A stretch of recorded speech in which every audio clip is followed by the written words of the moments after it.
Hello everybody. In this video we will be discussing about the operons model, and basically we will be focusing on the Lac operon model, and this model is very important. तुम लोगों के लिए बहुत ही ज़्यादा important है. So coming on to the regulation of the transcriptional level, कि transcription में रेगुलेशन किस तरीके से होता है guys. तो वहाँ पे हम ओपरॉन को ही स्टडी करने वाले हैं. तो ओपरॉन दे आर ऑफ दो टाइप्स के होते हैं. एक होता है inducible operon and another is repressible. Inducible means कि जो नॉर्मल कंडीशन में ऑफ है. देखो मैं तुम लोगों को पहले ही बताया था. अगर मैंने ये मान लिया यहाँ पे बहुत सारी जीन्स है A B C D E F G H I. Suppose इतनी सारी जीन्स है और सारे जीन्स का फंक्शन अलग अलग है. तो ऐसा नहीं है कि all these genes are active at a time. ऐसा ज़रूरी नहीं है कि सारे के सारे जीन्स काम कर रहे हो. बात समझ में आ रही है. ये सारे के सारे ऑफ कंडीशन में रहते हैं, या कोई होता है, कोई ऑन रहता है, कोई ऑफ रहता है. तो मैं बस एक एग्जांपल ले रही हूँ कि ये सारे के सारे जीन्स सपोज ये ऑफ कंडीशन में हैं. कभी एक्सट्रीम कंडीशन आ गई कि किसी एक पर्टिकुलर जीन को काम करना पड़ गया, तो उस कंडीशन में क्या बोलते हैं, इसको इंड्यूसिबल ओपरॉन. यानी कि नॉर्मल कंडीशन में ऑफ है, लेकिन एक कंडीशन ऐसी आई कि जिसमें इसको पर्टिकुलरली जीन को काम करना पड़ा है, तो अब ये कन्वर्ट हो गया ऑन में. तो इस टाइप के जो ओपरॉन्स होते हैं उसको हम बोलते हैं इंड्यूसिबल.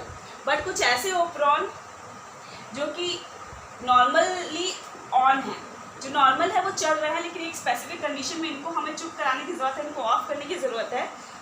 तो इस टाइप के ओपरॉन्स को हम बोलते हैं रिप्रेसिबल ओपरॉन्स. तो इंड्यूसिबल ओपरॉन की हम बात करें तो lac operon model is inducible, और ट्रिप्टोफैन एक मॉडल होता है ओपरॉन का, दैट इज़ रिप्रेसिबल. तो इस वीडियो में हम लोग लैक ओपरॉन को ही स्टडी करने वाले हैं.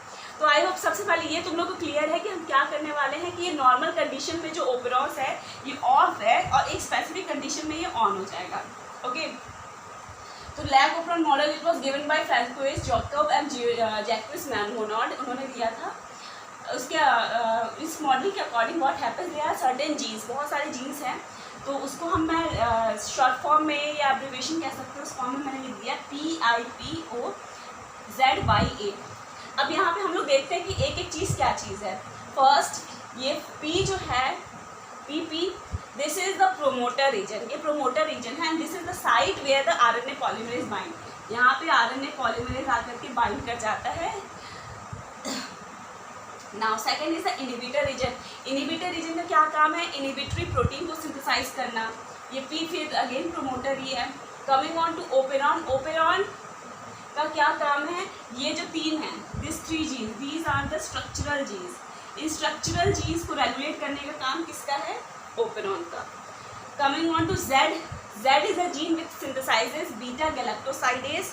बहुत ही ज़्यादा इंपॉर्टेंट है, क्योंकि नीट एग्जाम में क्वेश्चन आता है कि कौन सी जीन कौन से एंजाइम सिंथेसाइज करता है और उस एंजाइम का फंक्शन क्या होता है. ठीक है.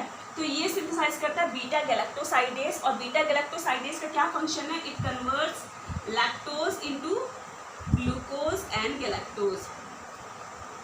लैक्टोज को कन्वर्ट करता है ग्लूकोज और गैलेक्टोज में. परमिएज का क्या काम है, परमिएज जो है वो लैक्टोज को सेल के अंदर लेके आता है. सपोज ये एक ओपरॉन है जो सेल के अंदर प्रेजेंट है, तो सेल के बाहर जो लैक्टोज है उसको लेकर के आएगा सेल के अंदर. ट्रांस एसिटाइलेज का अभी फंक्शन बहुत क्लियर नहीं है, तो उसको नहीं हम लोग देखेंगे, क्योंकि ये साइंटिस्ट ने भी बहुत अभी पता नहीं कर पाए हैं. Okay. So will start on with the lac operon. यहाँ ये सारी चीज़ें तुम लोग को क्लियर हो गई होंगी कि कौन सी चीज़ क्या है. अब मैं इसको मिटा दे रही हूँ. नाउ सी, नॉर्मल कंडीशंस में ये ऑफ है, तो हम लोग पहले उसमें देख लेते हैं कि ये किस तरीके से काम करता है. सी, ऑफ कैसे होता है. नॉर्मल कंडीशंस मीन्स कि लैक्टोज हम अगर बैक्टीरिया को नहीं दे रहे हैं, क्योंकि नॉर्मली उसके लिए ग्लूकोज ही यूटिलाइजिंग सोर्स है. बट अगर लैक्टोज नहीं है उस कंडीशन में क्या होता है, RNA पॉलीमरेज तो बाइंड करेगा ही करेगा. RNA polymerase will move, slide करेगा इसके ऊपर. तो जैसे ये इनहिबिटर पे आएगा तो ये इनहिबिटरी मतलब ये जो रीजन है इसको कन्वर्ट कर देगा पहले mRNA में ट्रांसक्रिप्शन प्रोसेस से, फिर ये कन्वर्ट कर देगा इसको प्रोटीन में ट्रांसलेशन प्रोसेस से. ठीक है. नाउ दिस प्रोटीन, ये जो प्रोटीन है ना, इनहिबिटरी प्रोटीन है, ये जाकर के बाइंड कर देता है ऑपरेटर रीजन पे. ये प्रोटीन जाकर के ऑपरेटर रीजन पे बाइंड कर दिया, यानी इस रीजन को इसने लॉक कर दिया. अब क्या होगा, क्या ये आरएनए पॉलीमरेज इसके आगे मूव कर पाएगा इन स्ट्रक्चरल जीन्स पे? नहीं मूव कर पाएगा। That means these 3 enzymes will not be synthesized. यानी कह सकते हैं कि इसकी सिंथेसिस नहीं हो रही है, तो ये ऑफ कंडीशन में है। पहले केस समझ में आया तुम लोग को? मैं एक बार फिर से बता दे रही हूँ कि भाई सेल के अंदर अभी कोई भी लैक्टोज नहीं है, लेकिन आरएनए पॉलीमरेज मूव कर रहा है उसके ऊपर, जीन्स के ऊपर। तो जैसे ही इनहिबिटर रीजन पे आएगा तो it will synthesize messenger RNA transcription process से, फिर ट्रांसलेशन होगा इसको, तो it will synthesize proteins. Now this protein will bind to this operator region. Operator region पे बाइंड कर देगा, इसको लॉक कर देगा। अब इसने इसको लॉक कर दिया तो ये आरएनए पॉलीमरेज जो है वो यहाँ पे मूव कर नहीं पाएगा।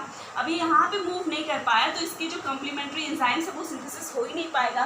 That means it is in the of condition. Okay, अब हम इसको ऑन करते हैं, अब हम इसको रब कर देते हैं। अब क्या होगा भाई, मीडियम में हमने दे दिया लैक्टोज। लैक्टोज सेल के अंदर मूव करेगा, जैसे ही सेल के अंदर मूव करता है तो ये चेंज कर लेता है अपने आप को एलो लैक्टोज के फॉर्म में। ठीक है, एलो लैक्टोज, एलो लैक्टोज। फिर से क्या हुआ, आरएनए पॉलीमरेज सिंथेसाइज करेगा, ये इनहिबिटरी प्रोटीन है, एमआरएनए बनाएगा, फिर ये प्रोटीन बनाएगा। तो जो प्रोटीन ऑपरेटर रीजन पे बाइंड कर रहा था, अब उसकी एफिनिटी किसकी तरफ है, ये एलो लैक्टोज की तरफ है। तो ये प्रोटीन ऑपरेटर पे ना बाइंड करके ये किस पे बाइंड कर लेगा, एलो लैक्टोज पे। तो आरएनए, अब तो कोई ब्लॉकेज नहीं हुआ, अब तो रास्ता खाली है। तो this RNA polymerase will slide over the structural gene and it will synthesize beta galactosidase, Y will synthesize permease, A will synthesize trans-acetylase। तो जो लैक्टोज है उसका मेटाबॉलिज्म हो जाएगा इन सारे एंजाइम्स के थ्रू।